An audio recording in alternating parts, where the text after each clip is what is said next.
are multiple ways to nourish fascia throughout the entire body that don't involve actually massaging the entire body.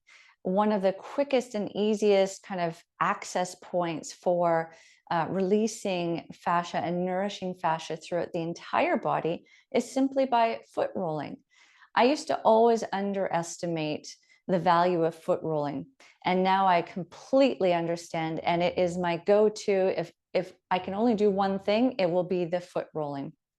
So there are a few different techniques with how to nourish fascia. Of course, nourishing through hydration, nourishing through movement in general, nourishing through resistance. So in a stretch, creating some tension and resistance when you're looking over the shoulder, but holding the temple so that there's some resistance to getting your head back over that shoulder.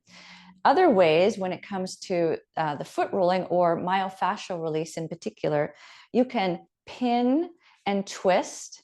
So this creates tension or compression, but it also moves the skin that is on top of the ball in this case. We can stroke and roll the ball under the foot from toe to heel, creating some compression there. We can step on and off, kind of rocking on and off in different areas of the foot. And of course, we can hold and create pressure or tension while we move the actual muscles of the foot. So in this case, flexing and extending the toes while holding compression in that one spot.